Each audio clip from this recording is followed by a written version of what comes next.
I checked out. No fireworks, no final speech or white tunnel. Just 61 years ending at a desk covered in physics journals, soil chemistry notes and ancient metallurgy texts. That was just my typical Tuesday night. My pulse simply quit. 1 second I'm crunching numbers on nitrogen-starved dirt. The next total void, then cold stone. Smoke rendered fat, the stench of wet pelts and unwashed skin packed into the dark. Two faces loomed above broad jaws, heavy brows and deep brown eyes filled with genuine raw disbelief. Not fear, but pure shock. The look you give something that defies the laws of reality. My new parents. It took about 10 seconds for my consciousness to catch up. My mind was intact. Every equation, every law, and every decade of obsessive multidisciplinary research began processing the environment. A cavern first bone scrapers and fire made from friction, not even flint. No clay, no weaving, just primitive stone hand axes. The Stone Age. I was reborn in the Paleolithic inside an infant's body. I tried to move my hand. It flopped like a landed fish. I tried to speak, but only a thin, pathetic cry escaped, startling me more than the tribe. The woman mom pulled me against her skin. It was warm, which was a start. I ran a full audit while she held me. It was an old habit. When life hits you, list your assets before acting. No panic, no spiraling, just hard data. I possessed the entire intellectual treasury of modern man physics, biology, advanced engineering, and complex medicine, farming architecture, linguistics, and the secrets of power grids. All that data was trapped in a skull on a body that couldn't even support its own head or use the bathroom. I counted 18 people in our cave. The man Dad was built like a load-bearing pillar. Massive shoulders, scarred arms, and a face broken and reset twice. He watched me with a guarded, predatory focus. A killer's gaze. The fresh carcass at the cave entrance confirmed his role. The others instinctively deferred to him. I named him Kaido. He moved like a river, quiet but deceptively fast. The elder near the hearth was different. He was lean where others were thick with fewer scars because he used his brain instead of his brawn. He eyed me narrowly and whispered to my father. I logged him as a variable to monitor closely. I dubbed him Goro. Among the rest was a stout man whose hands weren't built for the hunt. He had the calluses of a craftsman, not a warrior. He worked a piece of stone with unconscious expert grace. A maker, I named him Tetsu. High potential, a woman with clever eyes, had clay dust under her nails. No pottery existed here yet, so she was likely an innovator. I called her Sora. My mother was Haru, my first source of warmth in this harsh world. 18 people total. One baby holding the entire legacy of human thought. I planned my moves while Haru hummed a rhythmic, simple tune. I used the same framework I'd used for years, focus on foundational constraints. You don't build a circuit before you have copper. No farming without a reason to stay put. No germ theory without a word for the invisible. Step 1, language. I had to reshape their speech, adding logic sequence and the concept of tomorrow. Step 2, trust. Here wisdom belonged to the old or the spirits. I was just a helpless infant. I had to plant my ideas so the tribe claimed them as their own discovery. Step 3, keep quiet until I had proof. I fell asleep to the crackling fire thinking about soil nutrients. 3 months later, the first real crisis hit on a quiet evening. A hunter returned, hauled by 2 others. Burrow, my name for the kid, was dragging his leg. A wild boar had gored his flank with a jagged, filthy tusk. It wasn't a quick kill, but the flesh was already hot, angry, and starting to swell. Goro acted immediately. He began a ceremony, ash, random leaves, and a rhythmic practice chant. The tribe watched with the desperate hope of people who believed in magic. I looked at Burrow. Early sepsis. It was manageable provided they had the right antiseptic materials. I remembered seeing a patch of sphagnum moss near the stagnant water 300 meters east. Acidic, iodine-rich, and naturally antiseptic, it's been a battlefield staple for centuries. Only catch, I was barely 3 months old. I lacked the motor skills to fetch moss or explain basic germ theory to these people. Luckily, a stray patch of dried sphagnum sat by the cave wall, probably meant for bedding. I strained my useless infant limbs, lunging for it. Haru noticed my frantic squirming and looked down. I pointed toward the moss, then at Burrow's festering wound, repeating the gesture with desperate intent. She hesitated, then grabbed it. I cooed my approval and locked my eyes back on the injury. After a long, heavy silence, she moved toward Burrow and pressed the moss into the gash. Goro snapped something sharp and aggressive. Haru shot back a quiet, unwavering retort. The tension was thick. The moss held. 3 days later, the fever broke. The swelling retreated from the reddened skin. He ate by day 5, stood by day 7, and was back to light work within 2 weeks. It was a damn miracle to them. That night, Goro watched me by the fire, his narrow face unreadable. He spoke with a rhythmic, heavy gravity. It wasn't a chat, it was a proclamation. I still lacked the vocabulary. I caught the gist. An ancestor spirit had taken root in me. I was officially sacred. Kaido analyzed me the way he'd scan dangerous terrain before giving a single slow nod of approval. My first taste of prehistoric politics, and I'd played my cards exactly right. That first year was psychological torture. I knew how to synthesize ammonia, for God's sake. The physics of internal combustion were etched in my brain. I could have drafted steam engine blueprints from memory. I could have sketched every tolerance and clearance in the dirt with my eyes closed. Yet I couldn't utter a single word until 14 months in. I used that silence to study. Perched on Haru's back during gathering trips, I began mapping their entire lexicon. Every touch, every contextual grunt, every recurring sound, I catalogued them like a supercomputer. Their speech was far more nuanced than any linguistics textbook had ever predicted. They had tonal shifts markers for hearsay versus direct knowledge and clear distinctions for interrupted actions.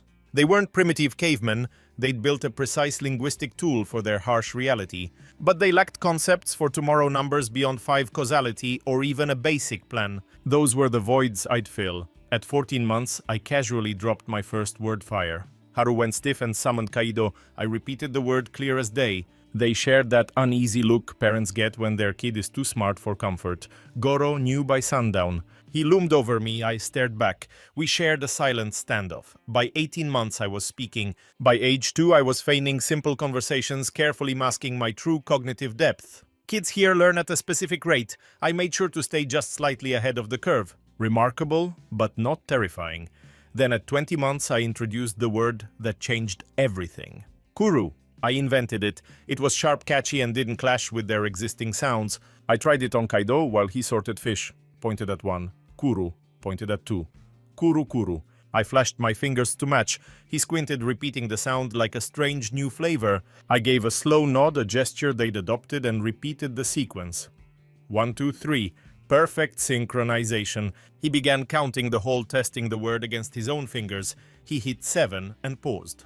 There are 7, he muttered, tasting the logic.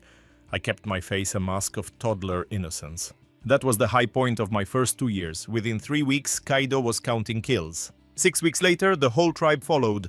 By 3 months, they were planning 3-day treks east. Pack for 4, they'd say. Impossibly abstract ideas became their daily reality. 2 years of linguistic terraforming, I slipped 31 new concepts into their world through sheer utility. Tomorrow, enough. Because, plan. But teach? That was the real game changer. At 18 months, Tetsu caught me watching him. He was busy napping a piece of flint. Standard Levallois technique. Solid fractures, decent edge. I watched his striking angle with a critical eye. I watched the impact. Stone shattered. He was wasting 20% of the flint with those sloppy hits. A 15-degree tilt on the base would give him a cleaner edge. Simple fracture physics. I had studied this exact archaeology in my past life, reading several journals across 3 separate papers, but you cannot explain engineering to an 18-month-old. I could not fake that, so I grabbed a flint scrap. Tetsu watched me. He did not scare easily. He allowed me to take a small discarded chip. I turned it in my tiny hands and tapped the ground at the perfect demonstration angle. It cracked cleanly into a razor edge. Tetsu felt the sharpness with his thumb, then picked up his own stone and adjusted his grip without saying a single word, ignoring me entirely as his hands solved the puzzle. The next shard was flawless. He produced 4 perfect blades, then went back to work and ignored me all day. That night I heard him teaching that same angle to the younger scouts. His idea, his words, his win. He had claimed the discovery, exactly what I planned. Reality hit me again 6 months later, and it had nothing to do with flint. Tetsu was now far more productive than the rest. His blades stayed sharper for longer. His spears lasted through 3 kills instead of 1. The hunters and Kaido both noticed. The issue was that Tetsu started napping more and hunting less with the group.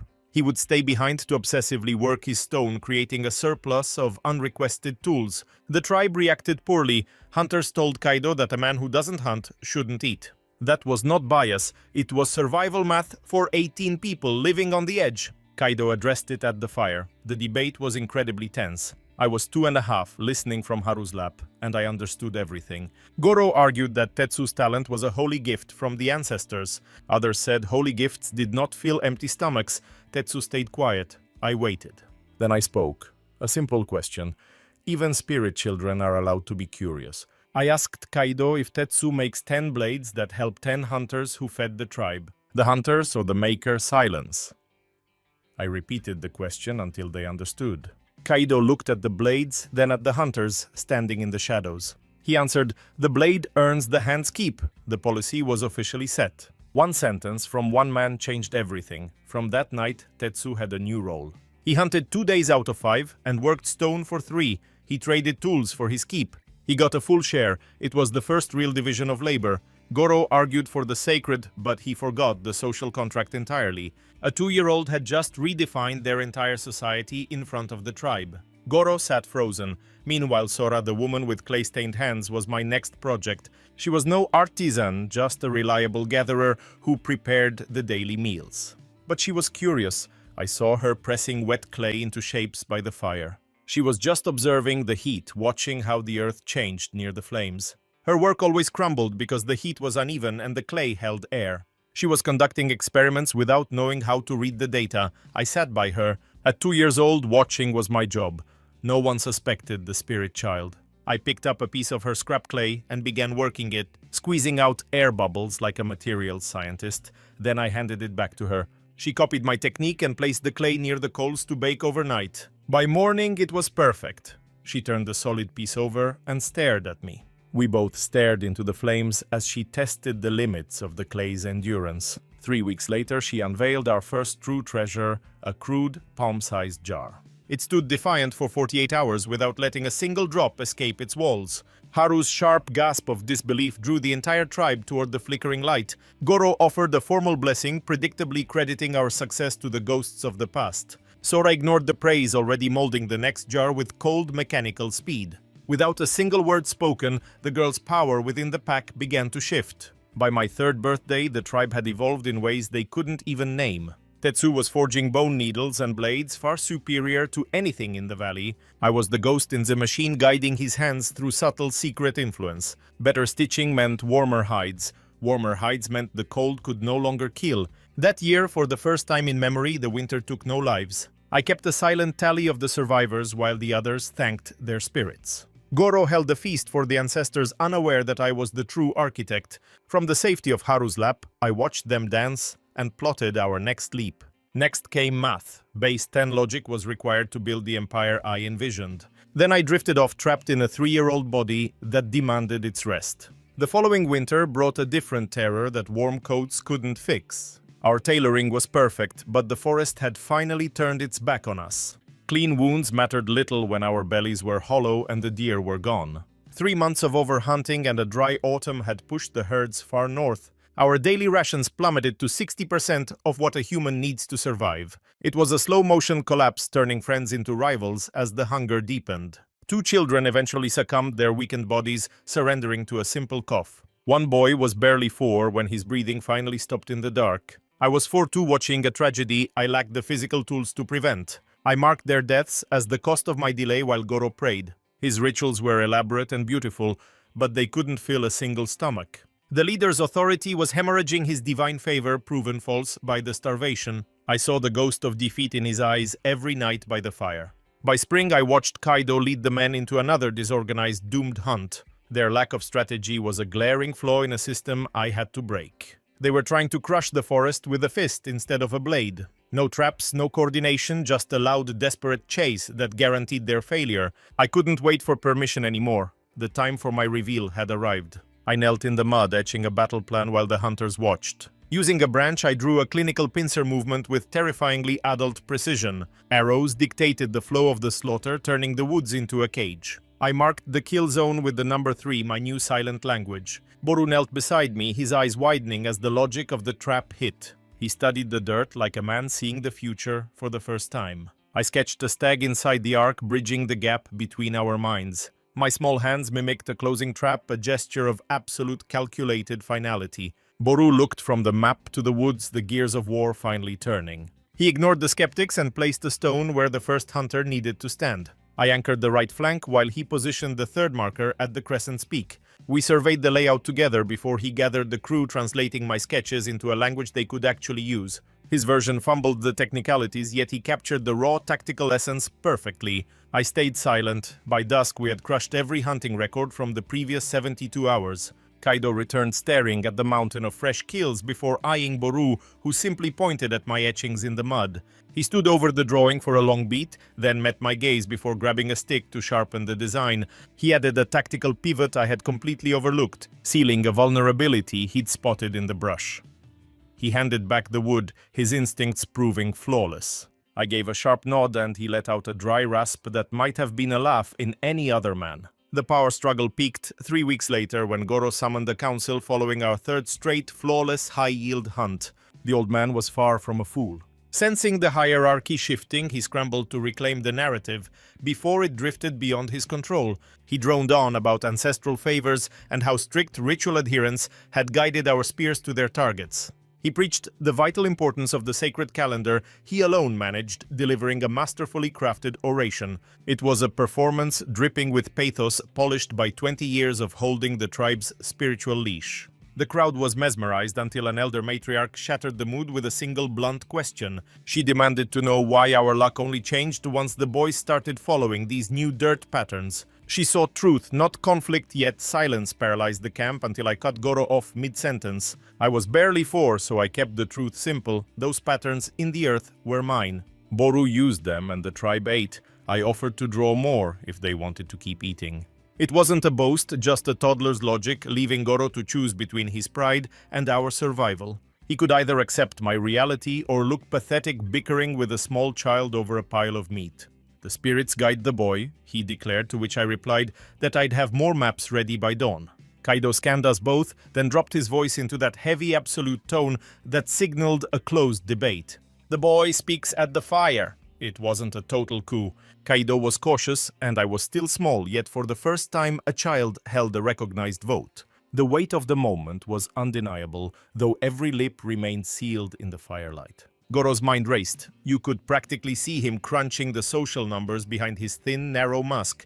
He finally proclaimed, as if it were his own generous gift, that I carried the ancestor's voice and would be heard. I let him have his theater. He could keep the spotlight as long as I held the actual power. Our new social contract solidified into something remarkably efficient over the following month. Goro kept the ghost, the funerals, and the tribe's existential dread. His kingdom remained untouched. I had zero interest in his magic and proved it by never meddling in his sacred rites. Kaido owned the blood and the dirt, the hunts, the borders, and the wars were his to dictate. At 4, I became the shadow counselor, granted the floor to suggest and sketch, though the crown remained distant. I became a strange anomaly they'd chosen to obey, driven by an instinct they couldn't quite name. Haru just kept being mom, carrying me through the brush and keeping my belly full. She loved her bizarre son with a weary devotion, never truly grasping the storms brewing behind my eyes. This suited me fine until at age 5, I watched 11 days of excess rot into a putrid mess. We gorged ourselves and dried what we could, yet the majority simply turned to worthless waste.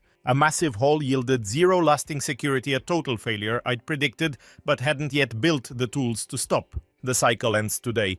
I faced a twin crisis of preservation and production. Security meant mass-producing lidded clay jars kept safe from damp floors and hungry pests.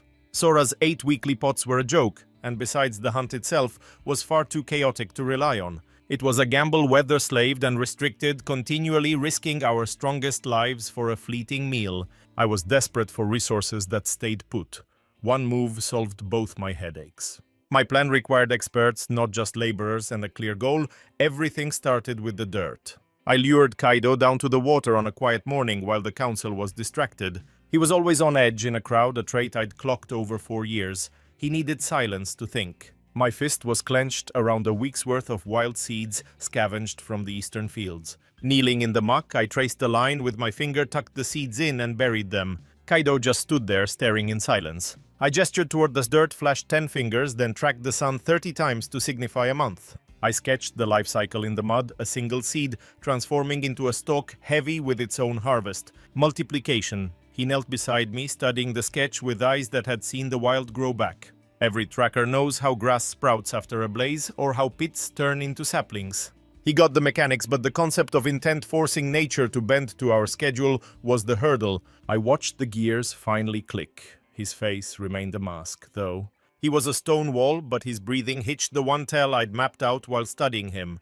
He plucked a seed from my hand, felt its weight, and tucked it into the earth. We finished the job side by side, neither of us saying a word. I piled 3 stones to mark the spot. 34 days later, green shoots were visible from 20 meters. Without a word from me, Kaido dragged 3 other hunters over and explained it in their own tongue. I hovered in the background, keeping quiet as the guys started buzzing about farming their own patches. The operation blew up. I drew up blueprints for row spacing and soil drainage, teaching them how dirt color dictated the harvest. 6 weeks in, we had 400 paces of crop. It wasn't a feast yet, but it was a start. It proved the point. 8 weeks later, we pulled our first real yield, despite it being a fraction.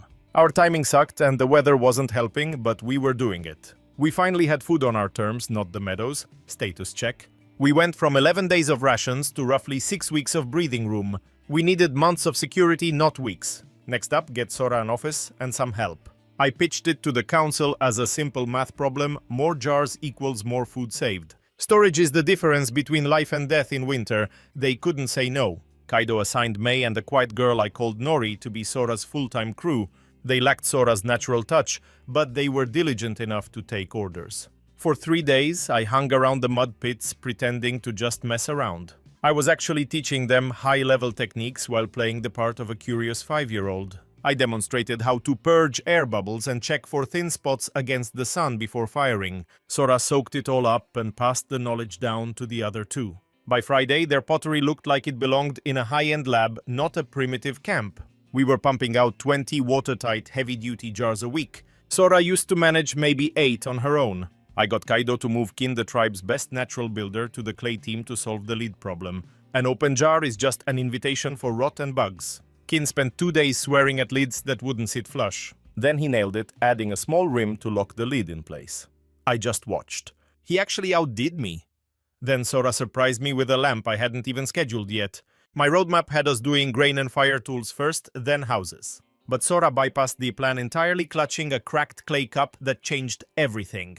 Broken scrap, not watertight. She used animal grease and fiber, creating a light that lasted 4 hours. She sought me out, recognizing my value as a collaborator. That bond, Sora seeing me as a partner, not a miracle, grew quietly, outvaluing our tribal politics. I checked her lamp, thick wick. Wasted fuel. I swapped in slim fiber, showing her a better burn. Thinner wick, same glow, double the life. She made 3 more. That night, 4 lights shattered the cave's eternal darkness. People moved with purpose, spoke louder, and worked late. Tetsu forged 6 blades in the time he usually finished 3. No revolution, just fat and string. Yet tribal productivity spiked 30% for free. The small group arrived on a balmy summer afternoon. 8 souls, 3 adults, 3 teens, 2 toddlers. They drifted from the southwest, gaunt and cautious, leading Manhand's visible, non-threatening pace.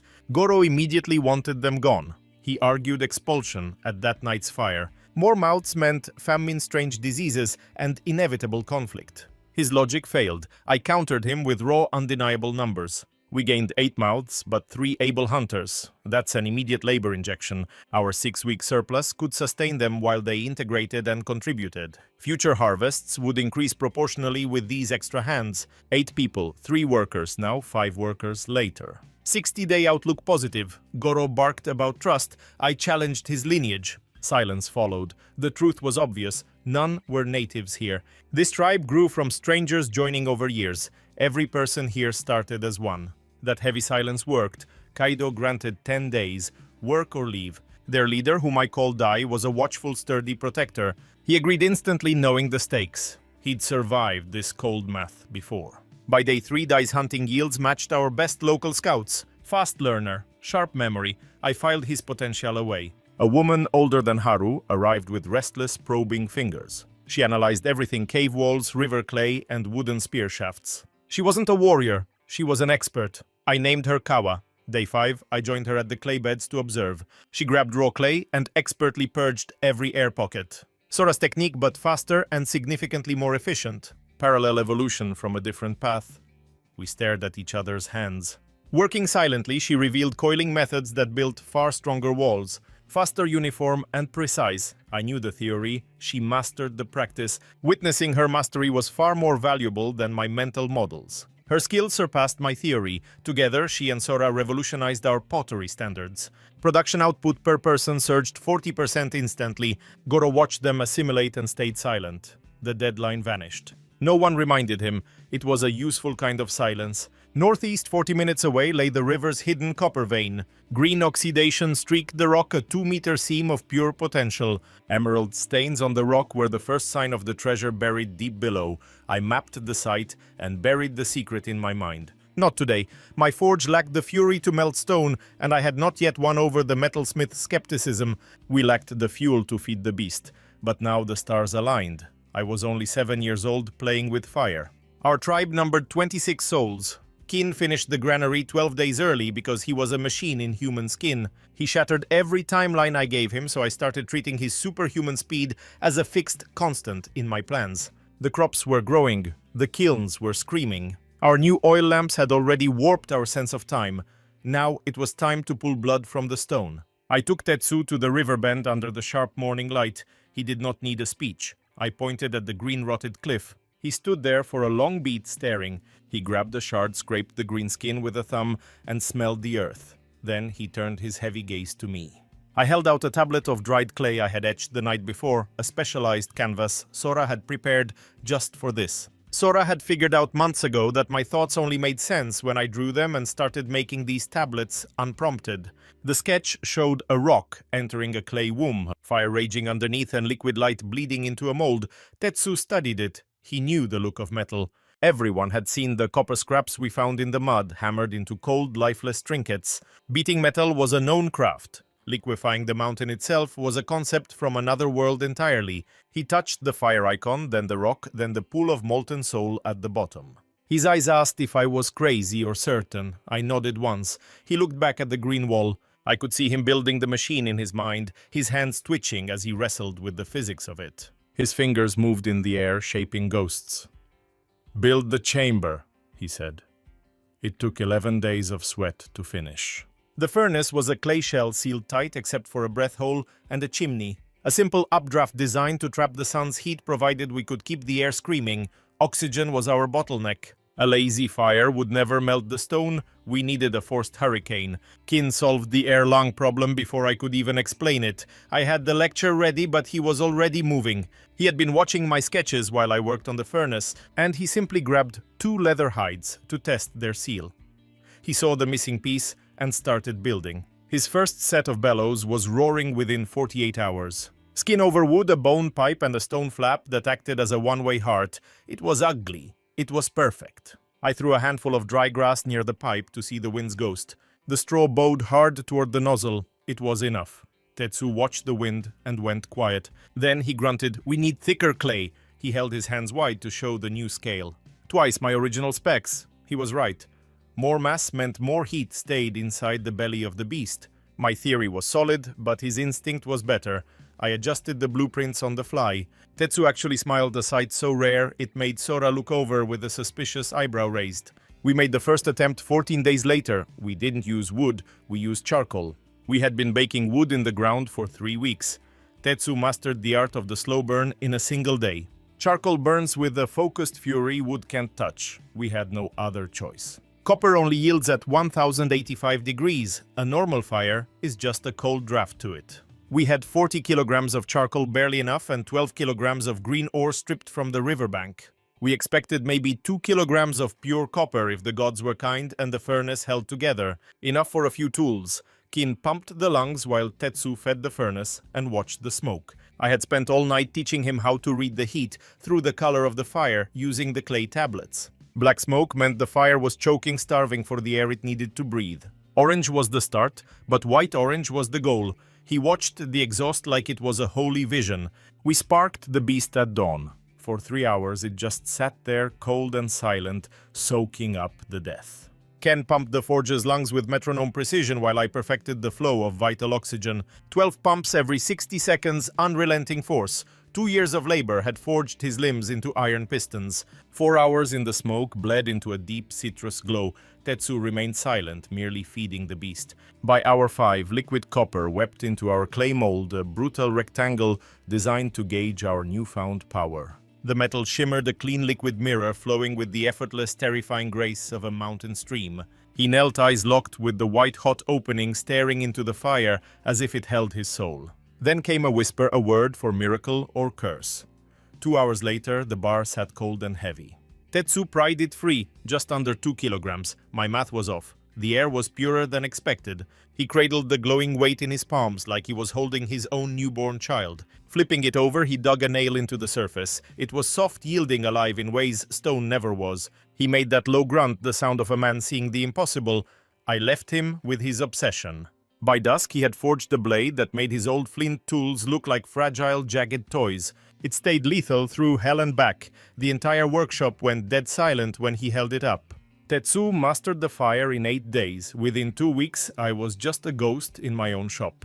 He read the smoke like poetry, managing the fuel by a gut instinct I could never hope to teach. He and the crew moved in a silent dance of hand signals, tweaking the rhythm without a single word. Efficiency jumped from 20 to 31% by the 4th melt. We were becoming gods of the hearth. He reconfigured the ore stacks, an optimization I had missed. I just watched updated data and felt the shift. Copper tools were rolling off the line by the end of the 2nd week. Our evolution was accelerating. 6 spear points and 2 alls for Kawa. When she saw the metal, her stoic face finally broke. She let out a sharp laugh of pure satisfaction.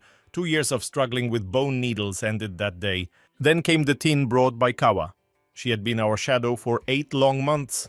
Without a title, she had become our scout for every material that was not common rock or wood. She turned that analytical eye toward metal, dissecting its potential with a terrifying systematic precision. One morning in the 3rd week, she walked into the workshop carrying a heavy gray secret. She had been lugging that stone for days, waiting for the perfect moment to reveal its true weight. She slammed it onto my desk. Cassiterite. Tin ore. I had not even told her what to look for. She had tracked it down alone, a predator finding the one piece of the world I was missing. She knew the world had changed. It was dense, heavier than it looked, holding the weight of the future. Metallic gray, perfect density. I etched 2 bars into the clay, one for copper, one for this new stone. I marked them with colors and drew them merging. The union of 2 bloodlines into a final form. I wrote harder and stronger in our simple code. Kawa just stared at the dirt, drawing mind racing. "I know where the veins are," she whispered. She hauled back 11 kilograms over the next 3 days. She made those runs on her own time. She saw the coming storm before I even opened my mouth. I had already ranked Kawa as a genius, but this moved her into a category that genuinely unsettled me. 16 days later, the first bronze bled from the furnace. The Age of Stone was officially dead. 90% copper, 10% tin, a safe mix. Tetsu thought I was playing God with the rocks. He kept asking his version of an objection. Why change a world that is already working? I did not argue. I just handed him his finest copper knife, the one he thought was perfect. I had spent 2 weeks secretly chipping at its edge, creating a map of its inevitable slow failure. 12 scars on the copper. Then I handed him the bronze slab and the same crushing rock. I told him to try to mark it. He leaned in, adjusted his grip, and failed 3 times. He looked at his ruined copper knife, then at the bronze, and dropped the stone. The debate ended. "How much of that grey rock is left?" he asked. We ran the first bronze smelt that afternoon. The result was a monster, harder, sharper, and built to survive the impact that would shatter everything else. Tetsu slammed the bronze point into the timber. It didn't shatter like copper. It held firm. He tossed the heavy metal onto my desk and demanded more greystone. Kawa vanished instantly to fetch it. 3 weeks into our Bronze Age, 4 shadows crested the ridge, burdened by salt and dried fish. They had trekked 14 days from the salt spray of the distant coast to reach our fires. Word of our unbreakable fired clay had drifted south, sparking a curiosity that brought them to us. Goro wanted a grand ceremony. Kaido wanted to treat them as a potential threat to our security. I wanted the secrets they carried. We compromised. Kaido vetted them before leading them to the fire. Goro offered his formal blessings while I sat back listening. They possessed the salt we desperately needed. Salt meant survival, curing meat, protecting grain, and treating the leather we used for protection. I pulled their 3 crude ceramic jars closer, studying their rough shapes with a heavy sense of suspicion. They were pathetic, thick-walled and poorly fired light years behind the craftsmanship we had mastered here. We were the kings of the trade route. They craved our vessels and offered a very favorable exchange. I rejected the goods. I didn't want fish. I wanted a map of the world beyond our valley. These men were wanderers who knew the horizon. I ordered them to draw it. They shared nervous glances. No one had ever asked for a map before. No one else had a system to record it. I pushed a wet clay tablet forward and handed the elder a stylus to mark his path. He froze, realizing information was a currency he couldn't get back. Then he began to etch the earth.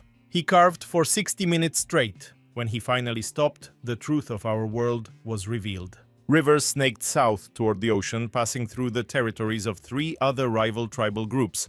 I decoded his symbols. A mountain range to the east was already glowing with 1,000 unknown fires. One specific mark appeared 3 times, and the traveler's hands shook every time he touched the clay. It wasn't a tribe. It was a massive confederation, an empire dwarfing everything we had ever known. I paid them 20 vessels, then stared at that map until the very last lamp flickered out. This cave had been our sanctuary for years, but now the walls were closing in on us.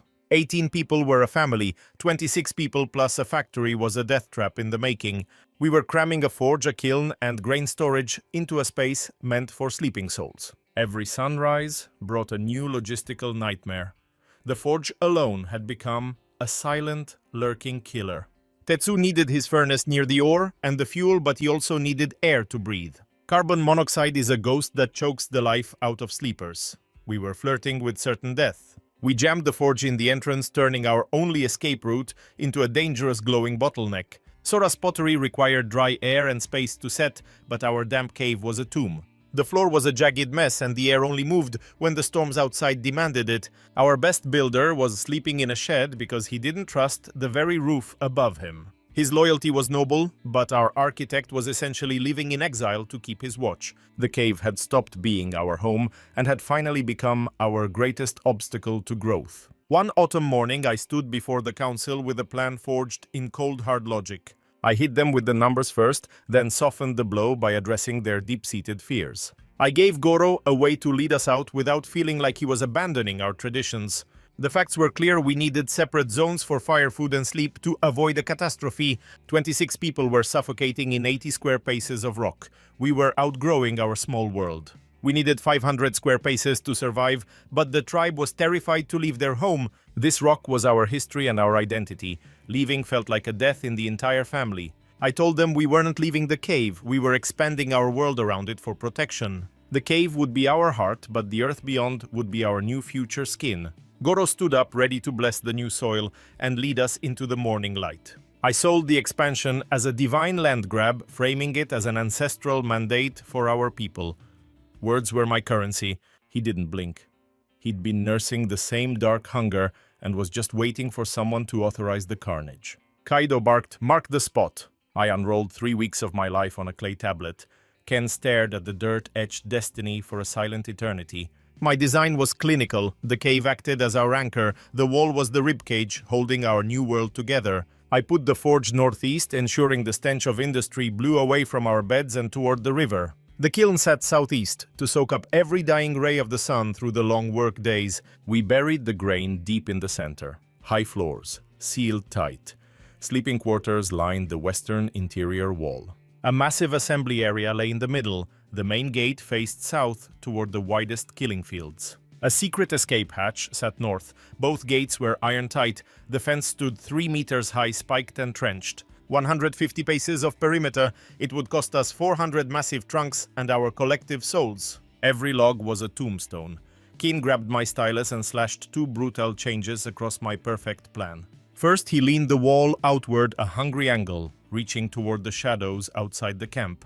My vertical wall was too kind. His design meant any climber would be hanging over an abyss, gravity dragging them. It made the fortress impossible to breach. He hadn't guessed this. He'd witnessed the failure of verticality. I'd watched him 2 days ago testing that lethal tilt on a small fence, watching how it broke a man's grip. Second, he added a high, narrow walkway hugging the inner skin of the sharpened wood, a deck for the archers, a platform for the slaughter. He wanted our people to look down during the end. I studied his bloody edits. My plan lacked that specific cruelty. He was right. We needed the teeth. I had intended to weaponize the colony eventually, just not during this initial phase of the expansion. I didn't want to scare the workers with the terrifying reality of the war I was starting. Ken saw the coming storm without a word from me. I noted his instinct for violence with a chill. Ken was already living in the future. "Cut the trees," I barked. He vanished before the echoes died. We spent 3 months in a fever dream of labor. I used Kaido to break their backs with schedules. Mornings were for sweat, afternoons for survival, nights for the grind. We never gave them a full day. Our stomachs couldn't handle a vacation, and exhausted men build houses that eventually fall on their children. No heroics, just a slow, grinding death march.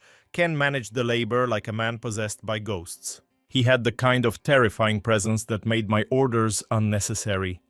Men worked because they feared his silence. They obeyed because he was the first into the mud, proving every agonizing task was possible before demanding it. He never asked for a sacrifice he hadn't already practiced. The tribe respected that more than any god. The wall went up first. You can't build a kingdom until you've defined what you're willing to kill for. Sourcing took 14 days. Keen found a grove of straight-backed giants 200 meters north, perfect for our cage. Killing those trees and dragging their corpses home was the hardest thing we ever did together. It broke us. For 3 weeks, the nightly fire was nothing but a chorus of whispered mutiny and aching broken bones. I listened to their hate and said nothing. Visible progress is the only apology these people would accept. People endure hell if they can see the gates. They needed a win to keep from ripping my throat out. By the end of week 3, the south wall loomed over the valley like a predator. 60 paces of wood, 3 meters tall, leaning out like a threat. Kin checked every post hole before the burial. That evening, the mutiny died. Men stared at their beautiful cage and felt the terrifying pride of progress. I'd timed that victory perfectly, finishing the wall just as their will to live was about to snap. Called management, not malice. The clock doesn't care about your feelings, but how you stage the milestones determines how long the slaves work. We raised the forge in week 6 while the rest of the perimeter crawled toward its final completion. Tetsu and Kin bypassed me entirely to refine the forge, a development that should have probably worried me. Seeing them work together without my hand felt like watching a machine finally learn how to breathe.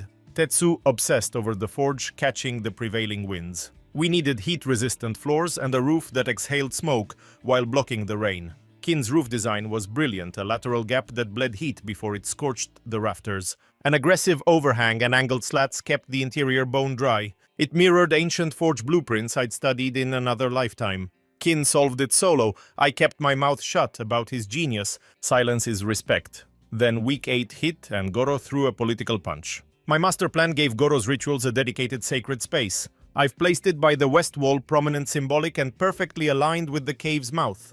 This wasn't a bribe, it was a sincere peace offering. The tribe needs a soul to stay united, and I wasn't looking to kill it. Goro stayed silent until the 8th week, then he blindsided the morning council. He demanded his temple sit dead center of the camp. "That's my communal heart, my assembly zone." He claimed the spirits shouldn't be sidelined. It was the one piece of dirt I couldn't surrender. That center is our lungs, the muster point, the fire break, our only hope in a crisis. Putting a temple there turns our sanctuary into a maze of lethal bottlenecks. I let him finish his power play before I cornered him with logic. "Where does the tribe speak?" I asked. "At the fire," he grunted. "And the spirits?" He hesitated. "They speak through the child.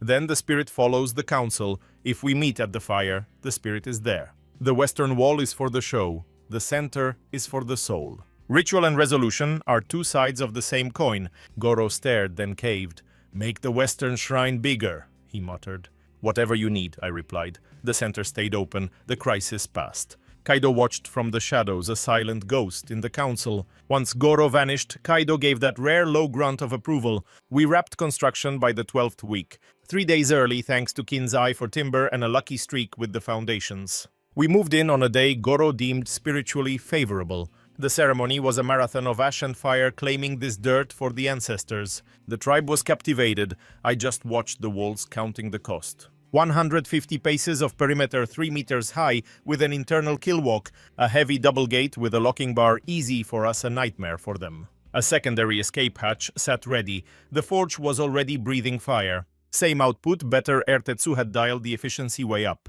Sora's pottery studio was live 48 hours after the roof went on. She was cutthroat about her drying racks and table heights. You don't argue with an artist. The grain was safe in sealed ceramic. 8 weeks of food in reserve. We'd hit 4 months by next harvest. 8 family units stood ready, organized and sturdy. Kin added drainage I hadn't even thought of yet. He's playing chess while I'm playing checkers. I found him on the north wall. We sat on the edge of the world, watching the trees breathe. "We need a roof," he whispered. "Rain ruins everything when you're under siege." "I logged the intel," he whispered. "Eyes are still locked north. D's been ghosting past the wire at night. I never knew." "Frequency?" I pressed. Keen replied, "Spotted him myself. He heads north, then slips back just before the sun breaks." Not a word from him, though. I let that sink in. "Tell me the second he bolts again." Keen gave a sharp nod. We waited on the ridge until the chanting stopped and the forest turned into a wall of black ink. D crawled back from his 5th midnight run, looking like a man who'd just seen his own ghost. I caught him at the side gate. Ken shook me awake at 3 in the morning, exactly as we'd planned. The sky was pitch, the town dead silent, save for the timber walls moaning in the biting wind. Di froze, seeing me. He slumped through the entrance and dropped, looking like he'd finally let go of a heavy secret that was crushing him. He talked for hours. That confederation to the north, they'd swallowed his old neighbors years back. Not a massacre exactly, just a slow, suffocating squeeze they called the invitation. They park on your lawn. They show you that fighting back means starving or dying. Then they offer a seat at the table, you get fed, you stay alive, but you lose your soul. His kin said no 3 times. By the 4th visit, the army was too big for no to mean anything. He took 8 souls and ran west, rather than kneel. That was 18 months ago. The Confederation hadn't stopped growing. Those orange glows in the northern tree line, he'd seen them. 4 nights of scouting from the ridges confirmed it. That's a forward base camp. Not hunters, a beachhead. They were holding position. I asked him how much time we had. He weighed the distance like a predator marking territory. "Before the deep frost breaks," he said. "They'll march while the mud is frozen solid. 40 days, maybe less. 40 days.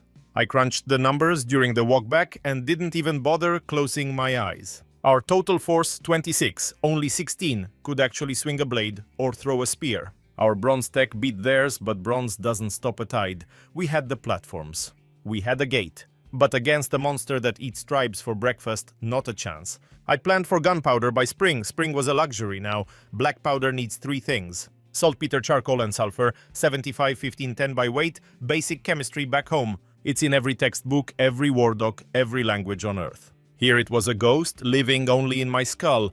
We had plenty of charcoal. The forge had been cranking it out for months. We had 60 kilograms banked. Check 1. Sulfur was on my to-do list from that trader's map 8 weeks back.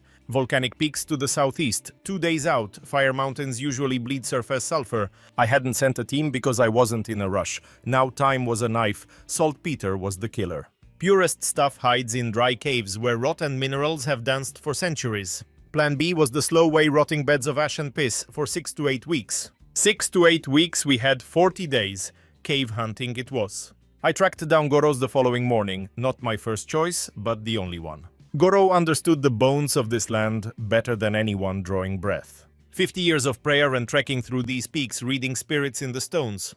If there was saltpeter nearby, he'd have seen that telltale white frost on the rocks. I asked him, cloaked in ritual talk, about caves with white crusts that never melt. He stared right through me for a long beat. Then he grunted. 3 spots. Closest was 4 hours southeast. I told him to lead. He didn't ask questions. He'd given up on understanding me. We left with Kaido and 2 hunters. We hit the jackpot before sunset. 40 kilograms of white dust scraped from a dry cavern. It stank of ammonia, a white crust reaching 2 meters up the walls. Raw saltpeter. Now for the fun part, boiling, filtering and refining the death dust. I had to purify it, stripping out every trace of calcium and magnesium that would sap the powder's kick. 3 cycles at least. I had the kilns for it, and with Sora spots and Kawa's eye for detail, I finally had the right crew. 40 days. We were cutting it close, but it was doable. That same afternoon, I sent Kin's fastest scout south to hunt for sulfur. 6 days later, the sulfur team pulled in, hauling 22 kilograms of raw yellow rock in clay-sealed jars. The runner, a 17-year-old kid I called Shu, was built like a long-distance machine, all lean muscle and grit. He'd pushed himself hard both ways, looking absolutely wrecked, but wearing the grin of a man who'd won. I gave him 2 days off, realizing Shu was worth his weight in gold. Meanwhile, Kawa started the long haul of cleaning the saltpeter. I showed her the ropes once, how to dissolve it, how to strain it through the tightest woven fibers we had, and how to catch the crystals as the hot liquid began to cool down. She mirrored the process back to me perfectly, spotting 2 different ways we could screw it up if we got lazy. Then asked if the shape of the pot mattered. It didn't, but that wasn't the point. The fact she even asked meant she was already thinking about how to scale this up before we even finished the first batch. 12 days and 3 cycles later, we had 11 kilograms of stuff that looked and tasted like decent potassium nitrate, not lab grade, but enough to do the job. On the 14th day, I finally mixed the first small test batch. The ratio was 75 grams of saltpeter, 15 of charcoal, and 10 of sulfur, all ground down separately. That part wasn't up for debate. Mixing before grinding was a quick way to blow yourself into the next life. I combined them carefully using a bone tool on a flat slab of ceramic. What I ended up with was a gritty gray-black powder that smelled like sulfur and something much older, something primal. I took it out past the walls to a flat rock about 30 meters out. Tetsu and Kin were my only witnesses. Kaido was in the loop, but I'd kept Goro in the dark. I piled a tiny 3-gram cone of the stuff on the stone. I tucked in a thin wick, backed off, and lit the end with a coal from the pot Kin was holding. 2 seconds of burning, then the world changed. No slow fire, no lingering flame. Just a sudden flash and a crack that hit like a heartbeat, leaving nothing but a scorch mark and a ghost of white smoke. Tetsu flinched, his body reacting to the danger before his brain could even process what he'd just seen. He stared at the burn mark. Kin didn't move a muscle. He just watched the smoke with that cold engineering focus of his. After a long beat, he just looked at me and said, "Do it again, but bigger." I had enough for 2 more rounds. I doubled the dose for the next one. This time the crack was sharp and flat, a sound this world didn't even have a name for yet. Birds scattered from the trees 60 meters away, then the entire forest went dead silent. Kin watched the birds vanish over the canopy, then turned his gaze toward me. "This is what you've been leading us toward," he said. It wasn't a question. I nodded. He asked how we'd use it to throw a stone, and I told him that was the next step. The first real blowback came that evening. Goro had heard the noise. That second blast had echoed right into the village, and the people inside were losing their minds. Folks were lining the walls to see what happened, and D had even drawn his weapon at the gate before Kaido stepped in. Goro intercepted me as I was coming through the back entrance. He wasn't alone. He had 2 elders from the old guard with him. That was his power move, bringing the weight of the tribe's history instead of just his own voice. "That noise outside," he started. "That was you." I told him it was. Then he asked what kind of spirit I'd summoned. I told him there were no spirits involved, just minerals and chemistry mixed to burn fast. He looked at the ceramic jar in my hands, the one holding the last of the test powder, and demanded I show him. I laid out a small pile on a stone near the forge, Tetsu's home turf. That meant Goro was off balance. I lit it, and in that cramped space, the blast was twice as loud as it had been in the open air. One of Goro's shadows let out a yelp and scrambled backward. The other reached out to steady himself and found nothing. Goro stood his ground, staring at the blackened stone and then at me. "The ancestors gave you this power," he claimed. I corrected him. "They gave me the knowledge of how things work. This was just one way the world worked. There would be more." He sat with that for a second while the elders tried to stop shaking. Then Goro turned to his men, speaking in that heavy formal tone he saved for making laws. He spoke with that same haunting authority from 18 months ago, back when he first branded me a divine miracle in this life. He proclaimed the boy had summoned fire from cold stone, calling it a visible blessing from the ancestors. Fear was the only proper response. Squandering such a gift was strictly forbidden. He was essentially seizing control of the powder as a holy relic before anyone else could define its purpose. I had already accounted for this move. I suggested the ritual for its employment should be his to master. His narrow features relaxed as he realized I was surrendering the high ground. It wasn't exactly a friendly look, but rather the relief of a strategist who just realized his hard-fought objective was being gifted to him. He agreed with a sharp nod and then simply vanished into the shadows. His attendants trailed behind. Ken had been observing everything from the forge entrance. Once Goro left, he whispered that I'd traded the ritual to save the powder. I told him I surrendered the ceremony so that Goro would feel obligated to protect the powder at all costs. Kim went quiet for a beat. He eventually admitted that my approach was far more effective. Kin's first question the next day was purely functional as always. He didn't care what it was, only what materials were required to manufacture it. We huddled at the forge before the sun came up, just the two of us, a flickering lamp and a single clay tablet. I sketched out the fundamental mechanics of a firearm, a simple tube blocked at one end, powder behind the slug, and a tiny hole for the spark. The pressure has nowhere else to escape. Kin stared at the diagram for a long time, processing the physics of it. He noted the tube had to be unbreakable. I agreed. He pointed out that bronze would likely shatter. I agreed again.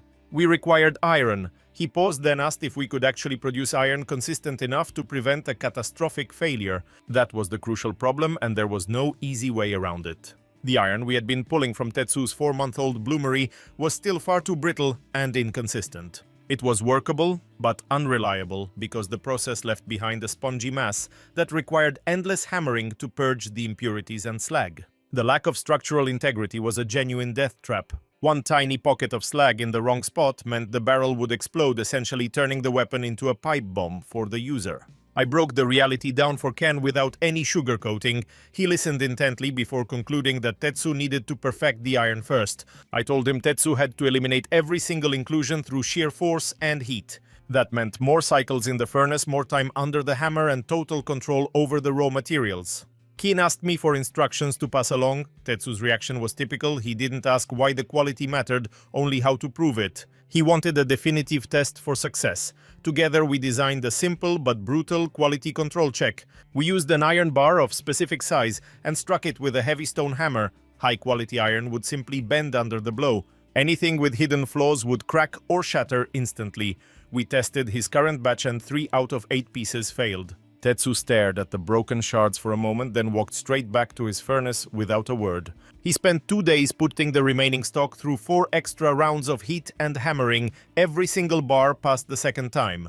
I never told him how many cycles to run. He just experimented until the metal was perfect, which was exactly the initiative I needed. I updated the schedule 2 days for iron refinement. That was the new baseline for production. Meanwhile, Kin had been obsessing over the barrel. On the third morning, he presented a design change I hadn't even considered. Instead of trying to cast a single solid tube, he suggested a wrapped method. He'd wind iron strips tightly around a wooden core and forge weld the entire seam together. It was a technique used for early firearms in my old world before precision boring was invented. Kin realized the solid tube required a perfect bore we couldn't achieve, whereas wrapping distributed the firing stress along the entire weld. I inspected his non-functional prototype. It was just a short section, but the math checked out. A wrapped construction could definitely handle the internal pressure. The only real danger was the quality of the weld. I asked him how he planned to ensure total consistency. He showed me 3 test sections. I hid them with the hammer test. 2 held their shape perfectly, while 1 showed a tiny gap. Ken pointed right at the flaw. He said he knew exactly why it happened and promised it wouldn't happen again. I believed him. 12 days left. We had our first functional barrel on day 16. We were running 2 days ahead of my best estimate. Kin and Tetsu had streamlined the workflow perfectly. Tetsu focused on the raw iron strips while Kin mastered the wrapping and welding. The work was divided cleanly, and both men stayed in their lanes working with absolute precision and zero ego. I expected a struggle to convince him. I didn't have to. The first barrel was 30 inches of heavy iron. Ken built a wooden stock before I even asked. Iron bands held the metal to the wood. He shaped it to brace against the shoulder. He'd never even seen a gun. He just understood that force needs an anchor. The shoulder was the only logical place for the recoil to go. I loaded the first weapon myself, powder, lead and paper all packed tight with a wooden rod. I propped the heavy barrel against a fallen log at the edge of the woods. I sighted a trunk 20 meters out and touched a glowing coal to the vent. The thunder was entirely different this time. It wasn't just a bang, it was a sharp, violent crack that tore through the air. The kick punched back hard against the log. The lead ball screamed toward the target. It buried itself 3 centimeters into the solid oak. Ken stood 30 feet back, staring at the wound in the wood. He walked over and traced the hole with his thumb, measuring the depth of the kill. He looked at the iron pipe. 20 meters, he whispered. How far can it actually reach? 50, I told him. Maybe more with luck. He noted the 60-meter gap between our walls and the forest line. How long to reload? I showed him. He timed it with the precision of a man who'd spent years building houses. 45 seconds for a master, 90 for a terrified amateur. One shot, then they're on us, he realized. I told him that's why we needed more than one. How many can we forge? 8 in 12 days, I replied. He looked at the approaching tree line. 8 isn't enough. I told him we weren't just building rifles. The howitzer was a different beast entirely. 8 muskets against 200 warriors only buys you a few seconds of survival before you're overrun. A rifle is a precise tool. It kills exactly what you point it at. To stop 10-to-1 odds, I needed a nightmare from the sky, something that didn't require aim to cause a massacre. I needed to dominate an entire zone. In some ways, a howitzer is simpler than a handheld gun. Just a massive tube, a mountain of powder, and a blast radius that does all the work for you. The scale was the true nightmare. The barrel had to be massive and heavy to survive the blast. Any flaw in the iron or a weak weld would turn it into a bomb in our own hands. On day 18, I gathered the smiths. I sketched the scale of the monster on a clay tablet. Muskets looked like toys next to the cannon's dimensions. Tetsu stared at the weight of the powder charge. "It's possible, but we're out of time," he warned. I told him we only needed to build one. "One is enough if the trap is set right." Kin asked where we'd hide it. I'd already mapped the killing floor based on the terrain. The enemy would strike from the northeast. That was the only place they could set up their forward camp. The land forced them into a natural corridor. Dai had seen them gathering in that very spot. The path bottlenecks 80 meters from our gate. It's a perfect funnel for a slaughter. We'd mount the howitzer high above the main gate to rain fire down into that bottleneck. I drew the firing arc. Keen measured the angle with his calloused hands. "I can build a fixed mount for that," he said. "If the target is trapped, we don't need to adjust." "Fixed is better." I agreed. We don't have time to train. They headed straight back to the forge. Day 23. 7 days left, 6 muskets finished, 24 kilograms of black powder ready. 40 iron bolts cast for the rifles. Tetsu carved 6 stone rounds for the cannon with the focus of a jeweler, knowing every millimeter mattered for the flight. The great iron barrel was finally complete. Tetsu hammered it through 5 stress tests. It passed every one stronger than the smaller rifles. He had mastered the iron. He was producing metal far beyond the standards I had initially set. Ken finished the heavy mount and we prepared for the end. I dialed in the shot angle against my chalk marks at the bottleneck using a sun and stick trick to verify the arc. He'd also rigged a blind, a massive plank from the fence line mounted on a pivot right in front of the cannon pit, designed to swing open for the blast, then snap shut for cover. I hadn't even asked for it. Ken saw the gunner was a sitting duck and solved the problem before I could even name it. My to-do list for him was empty. The real training started on day 20. 16 green recruits, 7 days to teach what usually takes months. I couldn't forge soldiers in a week, but I could drill specific actions until they became pure reflex, bypassing the brain entirely under fire. The rifle squad, 8 marksmen for 8 pieces. Dai was the only choice for the lead. He had the scars, the ice in his veins, and the total respect of every tracker in camp. When he saw that first shot fire, he just gave a short nod. "I get it. Give me the others." Our drills hit 3 targets, loading cycles until it was muscle memory, not thought. Firing in unison rather than chaos, and the iron will to stand fast when every instinct screamed to run. That last part was the hardest. On day 22, I ran a drill. Boru's hunters charged the gate, screaming like demons.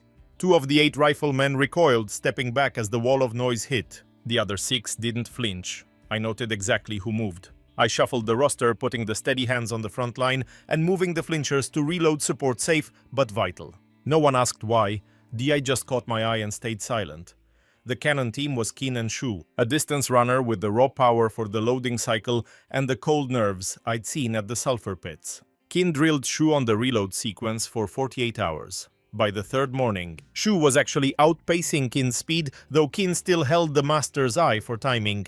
Kaido tracked me down late on day 24. He'd stayed clear of the weapon forge lately. He had his own hell to manage shifting scouts, stalking the village for a long siege and planning for the worst. He'd even mapped a backdoor escape through the caverns and along the northern ridge. He handled all of this without a word to me, which was exactly what I expected. He slumped down by the forge as I checked the black powder counts. "Talk to me," he said. "How does this end?" I walked him through the slaughter. The kill zone. The opening blasted the chaos, then the steam raining lead from the walls to buy us every second. The heavy price we'd pay in those first minutes just to stay alive. He listened to every word. Then he asked, "What if they don't use the north path?" I told him. D was certain. He replied, "Dai's been wrong before." He didn't think his own tribe would turn him away 4 times. He told me so. I looked at my jars, then at him. He was right. I'd leaned too hard on one man's word because I was desperate for intel. I admitted a pincer attack would ruin us. Kaido shrugged. I've already moved watchers to the south and west. Did it yesterday. You were buried in work and the choice didn't need your signature. I stared at him. He said, "You're 10 years old. You can't carry the whole world. That's why there's 2 of us." I let that sink in.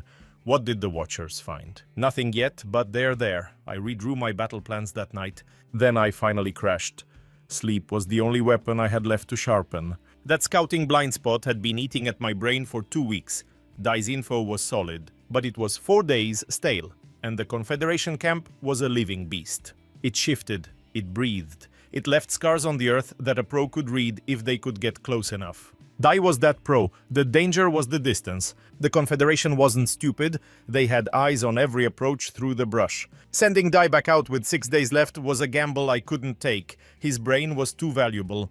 I needed an observer who could see the camp from the clouds without ever touching the forest floor. I'd been sketching the glider in the dead of night while the forge cooled and the village slept. Junk parts and zero time dictated our limits. A high-end aircraft was never the play. Precision tools were fantasies. A steam glider was our only shot.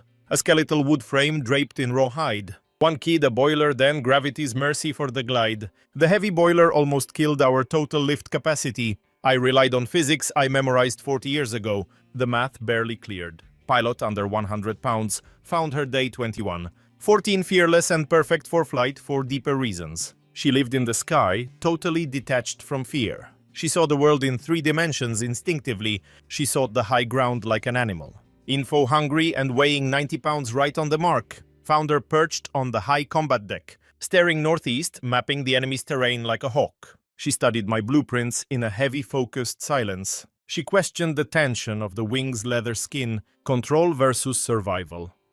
The girl had real instincts. Tight for control, loose for surviving the heavy storms. I chose a compromise. She asked about the mission. Scout the enemy camp.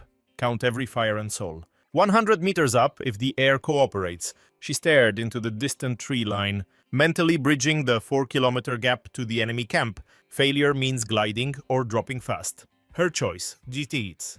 Drop faster. I am doing this, she said. Exactly. Ken finished the death trap in 4 days. He built for structural stress, not for grace. Balanced weight for the pilot and the boiler, symmetrical strong and built to survive a hard impact. Uneven wings meant a fatal one-way death roll. A spiral disaster no pilot could ever escape. He labored while I planned deep into the night. 2 in the morning, checking the wood grain by feel. He was reading the ribs with his fingertips, adjusting the lashings with a ghost's touch and precision. Knowledge living deep inside his calloused palms. Material logic. I left him alone to his craft. Tetsu's boiler used raw steam and high-pressure jets heating the crude turbine blades. Crude, inefficient, and dangerously simple engineering. 3 minutes of power, 3 attempts to get it. 2 failures before we saw any real rotation. The third worked. He fixed the blade angles himself. After watching the second model fail, he realized the steam was just bouncing off the blades. He secretly tweaked the angle through midnight testing without ever telling me. Day 23. The third boiler is ready. 2 days until the army moves. The prop speed and Keen's wing design meant we'd finally clear the south field. 1 shot, no safety net. Sei spent the final day mastering the controls. The glider had 2 main parts, a stick for the tail's pitch and a weight shift setup for the roll. I used Keen's scrapwood model to show her how to fight the wind. After 3 hours, she felt ready. I warned her that knowing isn't feeling. I know, she snapped. Just tell me how it feels when I'm crashing. I described the stall, the thinning air, the limp controls, the sudden drop. Push the nose down, I insisted. It feels wrong, but it's survival. I warned her about the afternoon tree line turbulence. She memorized it all. She asked 3 sharp questions about failures, then went to find her mother. Haru found me later with a look of pure dread, demanding her safe return. I promised I would. It was my heaviest vow. Launch morning day 25, 4 days left. Then Dai's latest scout report slashed our timeline down to 3. They were mobilizing. We needed that intel right now. Southfield launch. Zai strapped in while the boiler hissed for 20 minutes. Kin's crew manned the wooden rails a downhill track for a 10 meter per second boost. I monitored the steam screaming out of the relief valve. Sora used ceramic for the valve, a choice I didn't love. But Tetsu's record on materials was perfect, so I trusted the call. Sei sat there with the cold stillness of someone ready for anything. She didn't say a word. That was the focus we needed. I told her, find the camp, count the fires, check for movement. Got it, she said. If anything feels off, you come down. I know. Land here. Stay close. Go, she said. Light the fire. I fired the boiler. The prop screamed for 40 seconds. The frame shook. Kin's team steadied the rails. I yelled, go, and they let go. She hit the 15-meter mark. The roar echoed across the entire valley. Louder than any cannon. At the rail's end, she pulled up. Powered climb. Nose high, engine driving. Then the pressure peaked and died. The prop slowed and the nose dipped. Then suddenly she was soaring. She caught a thermal off the sun-baked field, exactly as I'd predicted. 90 meters up, her shadow vanished. She banked north, smooth and steady.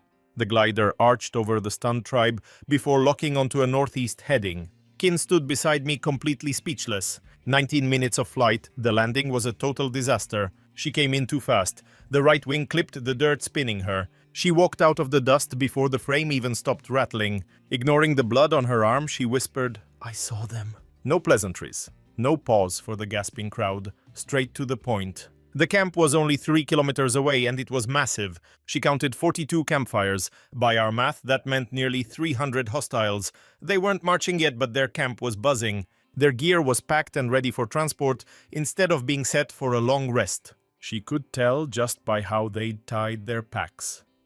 Then she whispered there was something else. I told her to spill. They'd split off a small group heading west, maybe 30 men creeping along the southern ridgeline like ghosts. Kaido's scouts would pick them up eventually, but they were already moving. I caught Kaido's eye. He headed out immediately to check his scouts' reports. I looked at my grounded glider, busted wingtip, engine stone cold. 19 minutes of flight time.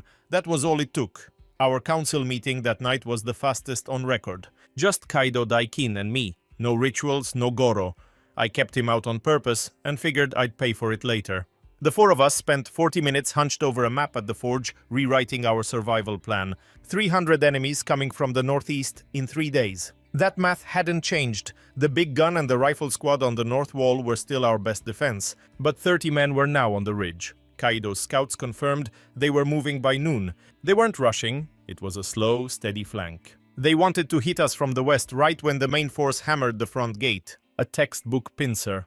Dai recognized it instantly. He'd seen his neighbors get swallowed by that move 3 years ago. One punch to the face, one to the ribs. They didn't realize we saw the second one coming. Let's use their own trick, I said. That ridge path led straight to our finished western wall. But that wall had no heavy artillery and no shooters assigned to it. Only 4 guys with bronze spears. 4 against 30, even with a 10-foot wall, that's a losing hand. Kin spoke up then. I can fix the west side. Give me a day, he said. I asked for his plan. He started talking physics, forces and loads. He wanted to pull the roofline further out over the western deck. Then double the wood on the outer wall to stop anything they could throw. Plus he'd build chutes to dump boiling material straight down onto anyone trying to scale the wall. Boiling what? I asked. He reminded me we had the forge and the kiln, both pumped out enough heat to use. He wanted to pipe the exhaust to tanks on the west wall. We'd fill those tanks with scalding water or burning sand. Nobody climbs a wall while they're being cooked alive. Dai looked at the map and nodded. They've never seen anything like this, he said. Kin left to get started before we even adjourned. Battle day arrived gray and cold. No rain, just a biting breeze. The main army hit the northern clearing by mid-morning. Just like Dai said, they preferred the light. They wanted to see what they were killing. We heard them before they appeared. No attempt at stealth. Just the sound of 300 people stomping through the brush, arrogant, because they'd never been challenged. That noise was a gift. It meant they had no idea what we had ready for them. Everyone was in position, 8 rifles up north, Dai at the center finger on the trigger. Kin and Shu manned the howitzer, aim locked, powder ready. Heavy stone, round loaded. Kaido and 4 hunters held the gate with bronze spears. He'd locked it himself. Boru stayed with 2 hunters on the north deck. 6 men held the west wall. Kin's one-day renovation had made the spot strong enough to warrant more boots. Goro stayed with the non-combatants in the village center. He did his sunrise blessing. Everyone went, even the rifle team, between their final gear checks. I was there too. It was a solid ceremony. Haru hid the grain silos. Se stood right next to me up north. She'd begged for a rifle. I told her I needed her eyes more than her aim on a gun she barely knew. She gave me that look, agreeing with the logic, but hating the answer. She watched the trees. I watched her. I spotted them on the northeast ridge. They emerged from the timber exactly like dewarned, perfect lethal rows. The heavy hitters led the way, hunkered behind those crude bark and hide shields stretched over wooden frames. Trailing them, their core force fanned out to choke the clearing while the commanders stayed back in the shadows of the tree line, 80 meters to our door, 60 to the kill zone where the woods squeezed tight. They froze at the edge, scanning. Total silence. The front line kept their shields locked high, like a wall. Some commander was weighing our lives against his pride. I gripped the howitzer. Kim's eyes were locked on mine. 80 meters was the sweet spot. They were idling at 120. I held my breath, waiting for them to commit. Decade in this hell, and this was the toughest part, doing absolutely nothing while my heart hammered against my ribs. I needed them in the funnel, not the woods. If they bolted now, we'd only have secrets. No victory. If they stepped up, I whispered, I wanted that shell to find them in the narrow. They're on the move. The front line crossed the threshold. I tracked them to 85 meters, letting the math work. The lead wave hit the squeeze, the brush funneling them into a tight 20-meter column. I gave Ken the nod. The howitzer roared. That boom was a different beast. Trapped within our walls, the sound didn't just travel, it hunted. The thunder slapped the fighting deck and bounced back, making the whole West squad jump out of their skins. That stone shot moved faster than anything they'd ever seen, tearing into the pack at the exact angle Kin had calculated. It hit, skipped, and reaped clean through their center, from the front line to the very back of the funnel. And the way it erased those men, I won't go into it. I was busy tracking strategy, not counting the dead. The tactical reality, their lead was vaporized. The rest just stopped. In that pause, 3, maybe 4 seconds, there was this hollow silence, the look of men who realized their gods had lied about war. I dropped my hand. Dai's voice sliced through the north deck. Open fire. 8 muskets barked in a jagged 2-second rhythm. The musketry merged with the cannon's echo, creating a mechanical scream this world didn't have a name for yet. Their line shattered. They weren't charging anymore. They were just scrambling for shadows while their leaders shrieked orders. The momentum died, turning their organized assault into a panicked, frantic mess. Ken scrambled to reload 40 seconds. Dai's crew was slower, fumbling with powder for a full minute. I gave them a 60-second window. In that time, the enemy tried to find their spine and pushed forward again. 40 meters, then 30. Kin let the second shell fly. This one was low and mean. The target was closer now, so Kin had eyeballed the adjustment in those frantic 40 seconds. He didn't quite nail the angle. The shot chewed up the dirt out front, but the psychological weight of a second blast broke what was left of them. Dai's squad let loose again at 25 meters, but the rhythm was off. 2 shooters jumped the gun, ruining that single soul-crushing crack I'd spent months drilling into them. A mistake I'd fix later, if there was a later. 16 rounds in 2 minutes. The math of murder. They never touched the gate. Just as Dai's team fired, the secondary force slammed into our west wall. Pros. They'd waited for the chaos of the main fight to use as their starting pistol, but Ken's boys on the west deck were already waiting in the shadows. The traps popped as they started climbing scalding sand from the furnace released by a simple pull pin. The sand wasn't meant to be lethal. It just made the walls a burning hell, forcing the attackers to worry about their blistering skin instead of our gate. Our 6 defenders, armed with bronze and height, sat secure on the platforms Kin had braced. They didn't need to be warriors, they just needed to hold the high ground. The enemy brought ladders. Ladders hit the wood, the hot sand poured down, and the ladders fell. They tried 3 times before giving up. On the 3rd attempt, 2 attackers breached the palisade. I'd already shifted Boru's backup squad from the north to the western ledge. Seeing the main wave crumble, they hit the top level just in time. Those 2 who cleared the wall took one look at the shifted odds and did exactly what any sane person would do. They scrambled down those rungs way faster than they climbed up. The western force pulled back along the ridge within 4 minutes. That told me 2 things immediately. This wasn't a full commitment, and they had an exit strategy ready. Their leader was testing our perimeter, not trying to break us.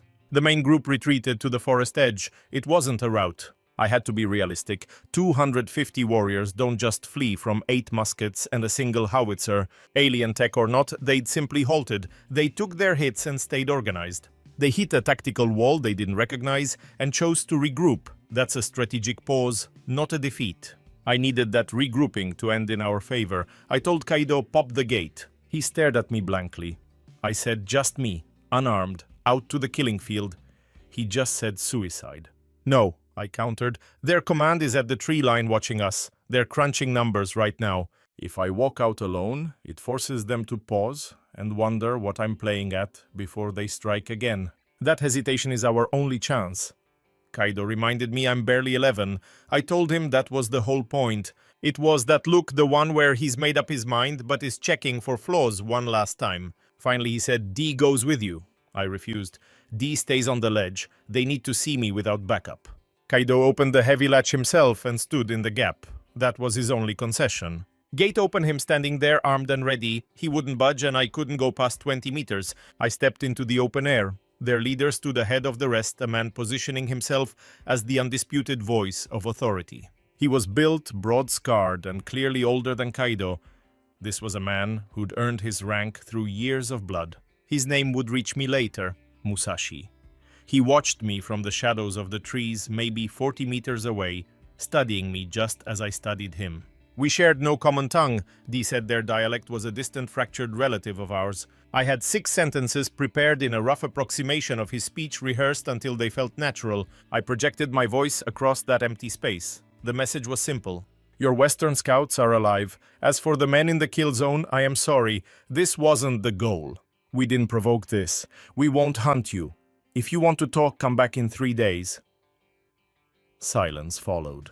Musashi scanned the gate, saw Kaido, then looked at Dai's musket team on the wall before finally settling on me.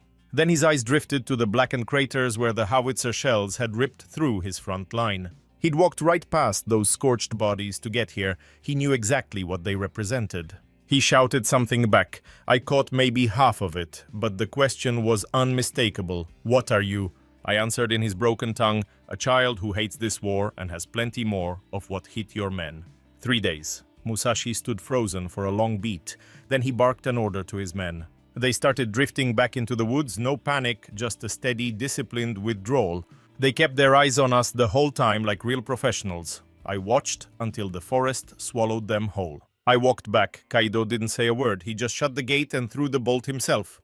Up on the platform, Se was still burning a hole in the spot where Musashi had stood. She was leaning forward, arms crossed, the look she gets when she's trying to solve a dangerous puzzle. I climbed up and stood beside her. He'll be back, she muttered. I agreed. Is that what you wanted? Yes, I said. She asked why. I told her 300 allies are better than 300 enemies. Fear is a wild card. Respect is a roadmap. She went quiet, then asked what happens if he brings more men. I told her we had 3 days to figure that out. She stared at the trees for another second. Then she left to help Haru with the casualties. The price of our survival, 3 wounded, 0 dead. Boru had taken a sling stone to the shoulder while defending the west wall. That wasn't a weapon. It was a signal stone proving the western invaders hadn't even scratched the surface of their full strength. Kai, defending the western ledge, took a shallow blade nick to his arm when they swarmed the barricade on their 3rd attempt. A single shoulder bruise from the cannon's massive kickback was our only other toll. 2 400-gram explosive shells were spent, 16 16-gram rifle shots fired, 640 grams gone from a 52-pound stockpile, 23.36 kilograms remain. The skirmish ended so abruptly that our supply usage felt almost pathetic compared to the months of frantic preparation. They fled. We couldn't verify their dead from the wall. Likely few. Kin's searing sand was designed to scatter them, not to kill. The carnage at the choke point told a different story. Bodies everywhere. I avoided the tally, but Washi counted every soul. That specific body count was the key to my next move. Once the shouting stopped, Ken inspected the western timber wall. Constant ladder impacts had splintered the front facing. He estimated 48 hours to patch the holes and doubled the structural support. He'd already mentally mapped the lumber supply before I even spoke. The heavy gun's base had buckled slightly after the second blast. Kinsey's aim under fire was perfect, but the mounting bolts had rattled loose from the sheer force of the initial recoil. He finished the repairs by sunset. His new reinforced design was far superior to the original. He said nothing about the improvement. Goro led a sunset vigil for our injured and for the enemies we'd broken at the funnel. I stood among them. It was a moral necessity, but more importantly, it was a calculated piece of political theater. This was the exact image I needed to project for the encounter I expected in 72 hours. Da watched the ritual with the look of a man realizing his new home was far more lethal than he'd imagined. I had meticulously crafted that realization. Musashi returned on Tuesday a day early. He didn't bring a single warrior. He brought 4 people, 2 elders, a woman and a man, who walked with the stiff caution of a veteran soldier. They carried no steel. This was the posture of a diplomatic envoy, not a group looking for tactical weaknesses. D signaled the tower before I unbarred the gate. Kaido shadowed me outside, and this time he didn't question my lead. Musashi was shorter up close, but his shoulders were massive. Ancient, thick scars mapped a history of violence across his face. They were the kind of marks a man forgets he even has because they've become part of his basic identity. He studied me as I stepped out. I saw him struggle to accept that a child was actually the one in charge. His eyes drifted to our gate hinges, the wall's defensive angles, and the gun towers looming over the perimeter. He was dissecting our defenses the way a wolf reads a forest, and he was clearly coming to some grim conclusions. I broke the ice using the rough regional dialect I'd been practicing with help over the last 48 hours. I told him, "You're early. I'm glad we can talk sooner." He responded with heavy, simplified phrases, clearly trying to ensure the language barrier didn't lead to a bloodbath. He'd planned for our communication gap just like I had. "I came to understand what my eyes couldn't," he admitted. "That is a wise goal," I replied. "Come inside." We took our places around the central council fire. His entourage sat opposite my inner circle. I sat at the head of the table. Nobody said a word, but everyone felt it.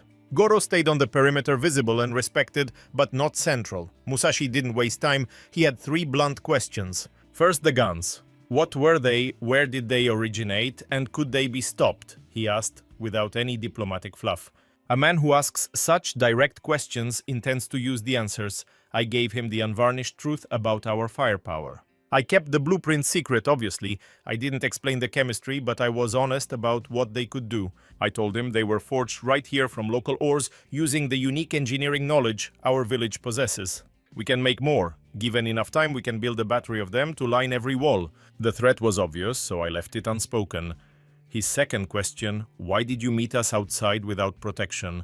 I told him I wanted a conversation and walls are for hiding, not talking. He stared, then muttered, "You weren't afraid." I was terrified, I corrected, but this alliance was worth more to me than the safety of the wall. His entire demeanor shifted. It wasn't exactly warmth, he wasn't that type of man, but his respect was now tangible. I watched him categorize me. He used a specific term that translates to the one who measures the weight of things. Then came the big one, "What do you want?" I smiled. "I want to teach you how we smelt our iron." He'd been expecting a list of demands, land tribute, or total surrender, the usual price of a negotiation like this. I offered him the future instead. It was a trade so massive it required an entirely different way of thinking to comprehend. I gave him space to stew. I skipped the lecture on power dynamics. He would figure out the stakes himself. It hits harder that way. I just made the offer. I would send 2 experts to his camp for 30 days to teach ironwork. He provides the muscle. After a month, his smiths go solo. In exchange, his raiders stay clear of my borders. No alliance, not yet. Trust isn't built in an hour, just a truce. Musashi asked, "What if I break my word?" I told him, "Then you will have 2 smiths and a neighbor who knows you are a liar. That is a losing bet for you." He let it sit. His crew stayed silent, watching his stone-cold face for any signal. He grunted 30 days with a nod. "I'm sending Tetsu," I said. Tetsu, blindsided at the table, made a sound that was half-gasp, half-strangled. "Curse." I stared him down. He read my eyes and gave a short, reluctant grunt of agreement. Next to him, Kawa was already mentally packing his bags for the journey. Her finger twitching gave it away.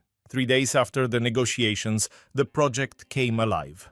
It was not a school by design. Desperation met talent, and the gears just started turning. Musashi sent 12 no-warriors. Builders, scouts, and 2 kids who looked hungry for every secret we had. They hit our gates on day 4, hauling wood and ore, self-reliant guests packing their own food. Musashi planned the logistics well. Tetsu spotted new tin oxide in their stash and whispered that he needed to find the source. I told him to just ask. He could manage. He had been cramming their dialect for days. Methodical Tetsu, if he is teaching, he has to be perfect. By sunrise, the workshop was running itself without a single order from me. Tetsu stood at the center, explaining the fire with his usual surgical precision. Kawa hovered over the raw ore, dissecting every sample they brought. Her hands were the only quality check our settlement actually trusted. Musashi's boys watched the sparks like they were seeing God. They knew this was survival. Ken had doubled the forge's roof 2 days before they even arrived. No one asked him. He saw the crowd coming and fixed the overcrowding before it happened. I just watched. Sora had 3 outsiders working her kiln within the week, no help from me. 2 women and an old man watched her on day 2, silent and focused. They had the look of pros sizing up a master, measuring their gaps in knowledge. Sora clocked them, waited 30 seconds, and waved them into the circle. By noon, they were already elbows deep in raw clay. Sora coached them quietly. Meanwhile, the old man showed her a kneading trick she'd never seen. She watched his hands twice, then made him do it slow for the 3rd. She stole the move. Her next batch was smoother than anything she'd ever fired before. I watched from the shadows, thinking this is how it is supposed to be. Not a one-way street. We were not just the teachers anymore. Different skills just blurred together, trading secrets without any formal lessons or textbooks. After 2 weeks, the town was literally bursting through the seams of our walls. Ken called out the problem on day 11 during the morning briefing. The interior was designed for 26 bodies, max capacity. We had 38 people inside now, with a flood of others likely on the way. We were suffocating, grow or rot. Naturally, he'd already sketched the escape. The outer walls would shove 60 paces north and east into the dark, carving out 200 square paces of breathing room. 3 weeks of sweat would buy it. The expansion promised a new kiln for the clay and a killing floor Kin called range space, far from our beds. I greenlit the expansion and let Kaido bleed the workers. Shovels hit dirt by sunrise. Musashi's twin prodigies joined the diggers within hours. No one asked. They just smelled the progress and started clawing. 21 days since the bloodbath, with the forge screaming and the hammers falling. The north wall stood, and Sora's workshop had enough pottery orders to bury her until spring. I scaled the watchtower at dawn to tally our souls, not just the lumber, but every heartbeat. 41 people now. 3 stragglers arrived, lured by the bloody rumors drifting from Musashi's camp. A broken family, 2 parents, 4 kids, carrying nothing but their own ghosts. Kin stuffed them into the east wing before the mortar dried.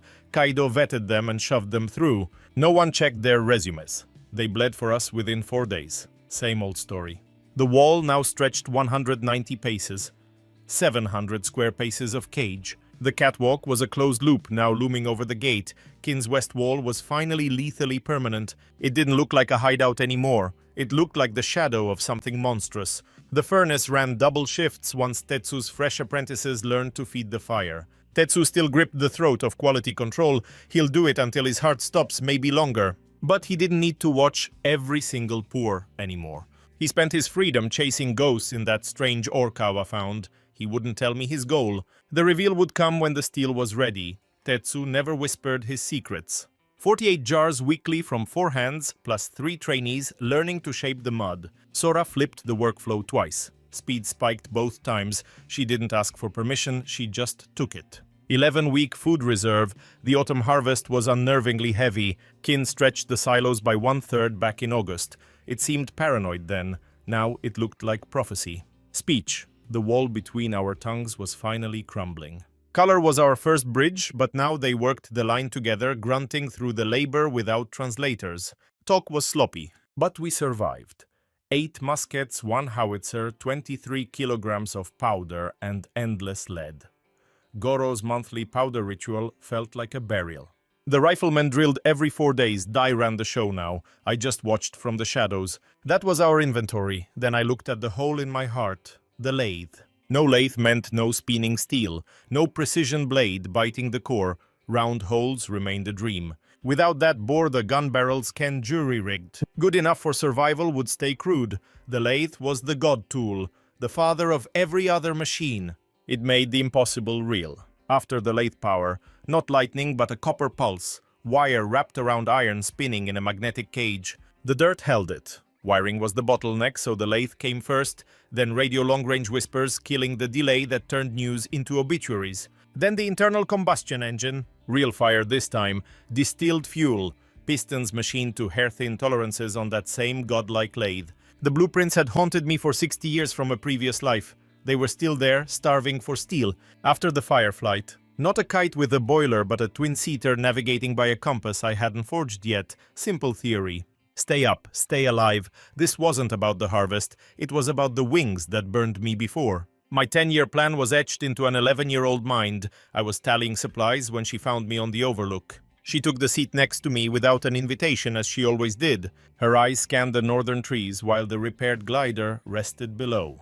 Ken had obsessively tested the wing tension 3 times before finally clearing the craft for flight 2 days ago. She sat in heavy silence before confessing she had omitted a detail from her official report. I turned to face her, sensing the gravity of her secret. Past the enemy camp, she spotted massive steady pillars of smoke that looked more like factories than campfires. From that height, she could not judge the distance, but it was far beyond our neighbor's known borders. She admitted she hid the truth to keep my mind clear for the battle in 3 days. This was the most brilliant tactical choice anyone here had ever made without my orders. She had sifted through the data, burying the distant threat until the immediate war was won. That was not just a lucky guess, that was pure commander's intuition. I sat for 4 minutes as she detailed the rhythmic, organized patterns of the industrial plumes. This was not the chaos of a kitchen, but the concentrated exhaust of heavy manufacturing. Even from miles away, the calculated nature of the smoke was impossible to ignore. Someone to the northeast was mass-producing a fact our ally had suspiciously avoided mentioning during our talks. It was the specific silence of a man guarding a secret he was not ready to share. I had flagged his hesitation before, but the looming war had demanded my full attention. Now the immediate danger was gone, leaving only the mystery. Looking northeast, I wondered what industrialization meant. Here, was it steel ceramic or mass-produced rations? Any of those meant an organization far larger than anything I had built so far. Our ally only followed the math, and currently the numbers favored our survival. But logical men change their minds the moment the variables shift. I needed the truth before he decided whether to keep it from me. I looked at the wings. She promised to fly higher this time, trusting the new boiler and the reinforced frame. She estimated another 30 or 40 meters of height if the morning air held steady. From that altitude, we might finally look directly into the heart of the smoke. I told her to wait 3 days. I had to confront our ally first. She burned the coordinates into her memory before heading down to find the mechanic. I watched from the heights until the morning fires began to hiss and the camp stirred. 41 people and 11 weeks of food were all that stood between us and the void. We were alive only because 300 warriors decided we were more useful as friends. Yet beyond that truce lay a hidden power that utilized the secrets of the modern world. I held the blueprints for engines, radios, and medicine in a brain too small for them. For 11 years I had been forcing a primitive world to sprint toward a future it feared. I had leapfrogged 2 centuries of technology, yet I was still dangerously outpaced. It was just the start. I went to find the interpreter to force a very difficult conversation. The fires were hot, and the gears of my tiny civilization were already turning. In 3 days she would take to the sky to face the unknown. The people behind those distant fires had no idea that a child was coming for them.